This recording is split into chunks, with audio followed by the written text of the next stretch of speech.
United TFI ఈ tag వినడానికి కొద్ది కామెడీగా అనిపించవచ్చేమో గానీ గత 2 రోజులుగా తెగ ట్రెండింగ్ లో అయితే ఉంది. అసలు ఏం జరిగిందంటే మన తెలుగు యువతకి మెయిన్ గా మహేష్ బాబు గారి ఫ్యాన్స్ కి, అలాగే పవన్ కళ్యాణ్ గారి ఫ్యాన్స్ కి, అలాగే కన్నడకి చెందిన దర్శన్ గారి ఫ్యాన్స్ కి అయితే గత 2-3 రోజులుగా ట్విట్టర్ లో అయితే యుద్ధమే జరుగుతుంది. హీరో దర్శన్ అంటే ఎవరో తెలుసుగా, ఒక ఫ్యాన్ ని చంపాడు అనే కేసులో ఆయన అయితే జైలుకి వెళ్లి రీసెంట్ గా బయటకి అయితే వచ్చాడు. ఈ విధంగా వాళ్ళేమో మన వాళ్ళని తిట్టడం, అలాగే మనోళ్ళేమో వాళ్ళని తిట్టడం అన్నమాట.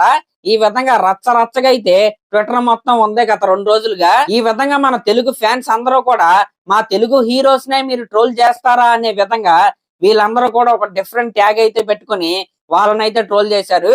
అదే విధంగా వాళ్ళు కూడా ఒక డిఫరెంట్ ట్యాగ్ అయితే పెట్టుకుని మన వాళ్ళపై ట్రోల్స్ అయితే వేశారు. కానీ బయట వాళ్ళు మన హీరోలను ఒక మాట అనగానే మన వాళ్ళు అందరూ కూడా కలిసి అయితే వాళ్ళపై అటాక్ అయితే చేశారనమాట. ఇదైతే నాకు చాలా అంటే చాలా బాగా నచ్చింది. కానీ యునైటెడ్ టిఎఫ్ఐ అనే ట్యాగ్ కూడా 2 రోజులు అయితే ట్రెండింగ్ లో అయితే ఉందన్నమాట. అది కేవలం 2 రోజులకే పరిమితం అవబోతుంది. ఎందుకంటే గతంలో మీరు చూసుకుంటే నిజంగా మన టిఎఫ్ఐ ఫ్యాన్స్ అందరూ కలిసి ఉంటే మార్నింగ్ షోలు పడక ముందే డిజాస్టర్ ఎస్విపి అనే ట్యాగ్ ట్రెండ్ అయ్యేదా, లేకపోతే డిజాస్టర్ ఆచార్య అనే ట్యాగ్ ట్రెండ్ అయ్యేదా, లేకపోతే డిజాస్టర్ దేవరా అనే ట్యాగ్ ట్రెండ్ అయ్యేదా, లేకపోతే డిజాస్టర్ గేమ్ చేంజర్ అనే ట్యాగ్ అయితే ట్రెండ్ అయ్యేదా? అవో ఎప్పుడు అందరూ కలిసి ఉన్నప్పుడు అనమాట.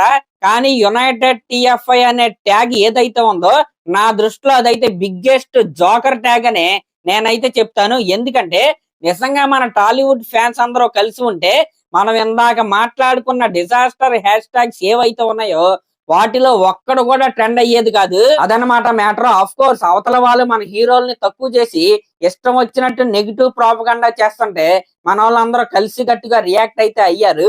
కానీ అది మనలో మనకి జరిగినప్పుడు యునైటెడ్ టిఎఫ్ఐ ఏదైతే ఉందో అదైతే ట్రాష్ లాగా అయితే నాకైతే కనిపిస్తుంది. ఎందుకంటే ఇప్పుడు రిలీజ్ అవ్వబోయే ప్రతి హీరో పెద్ద సినిమాలకు కావచ్చు, గతంలో రీసెంట్ గా రిలీజ్ అయిన పెద్ద హీరోల సినిమాలకు కావచ్చు, టూ మచ్ నెగిటివిటీ అనమాట. అసలు మార్నింగ్ 11 AM షోలు పడక ముందే నెగిటివ్ ట్రెండ్స్ అయితే ట్విట్టర్ లో అయితే మొదలు పెట్టేస్తున్నారు. మన వాళ్ళకి అవతల వాళ్ళని తిట్టడంలో ఉన్న యూనిటీ మన సినిమాల్ని మనం కాపాడుకోవటంలో మన ఫ్యాన్స్ కి అయితే లేదు. దీంట్లో ఎటువంటి డౌట్ అయితే లేదు. మరి రాబోయే రోజుల్లో అయినా సరే సోషల్ మీడియాలో అన్ని ఫ్యాండమ్లు కలిసి కనీసం ఒక్క సినిమాకైనా సరే పాజిటివ్ రివ్యూస్ ఇస్తారో లేదో మనం అయితే చూడాలి. దీనిపై మీరేమనుకుంటున్నారో కామెంట్ చేయండి. అలాగే మన ఛానల్ కనుక ఫస్ట్ టైం చూస్తున్నట్టయితే ఖచ్చితంగా సబ్స్క్రైబ్ చేసుకోండి. థ్యాంక్